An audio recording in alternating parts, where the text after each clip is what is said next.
The Ghost Bus. One early morning, a school bus was taking children to the schoolhouse. It was dark and foggy. The children were fast asleep in the back. Molly's bus was acting strange today. Definitely needed a mechanic's attention, but it should be fine until after the route.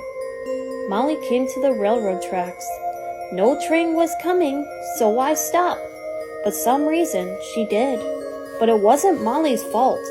The bus's headlights flickered, burned out, and it sputtered to a stop in the middle of the tracks. Molly was confused. She tried to start it back up, but it just clicked. The kids woke up. Suddenly, they heard the sound of a steam train whistle. Molly got up fast.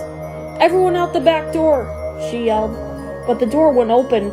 Molly threw her weight on the door. The latch was broken. The train was very close now. Molly took her last resort. She huddled the kids as the train dragged along the bus, crushing it to pieces.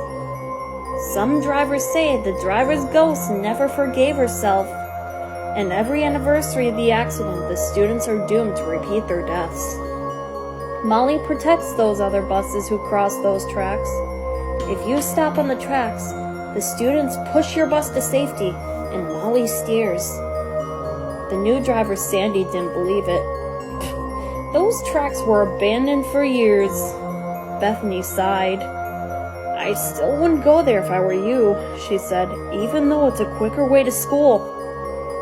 Later that day, Sandy was picking up middle school kids when she realized, "I forgot to refuel."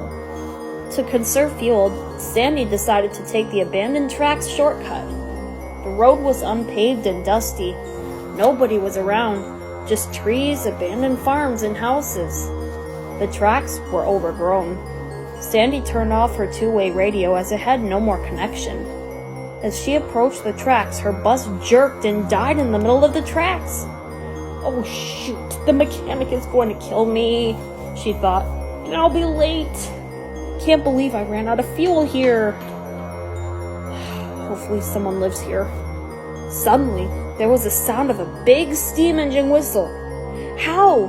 A train wouldn't come here, especially a steam engine. It's 2004.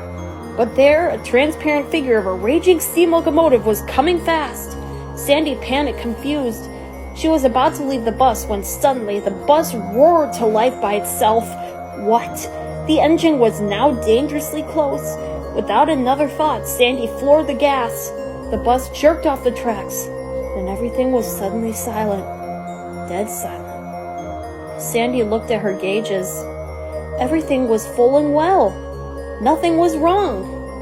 Sandy, extremely spooked, drove quickly but carefully to the school. Little did she know some kids and a woman in Depression-era clothes watched her drive away from a rusty old bus. Sandy never told anyone what had happened that day in 2004, until now. "It's true," Sandy says. "Molly and her students have stayed to prevent such a tragedy again. This is why all buses stop before the tracks and listen."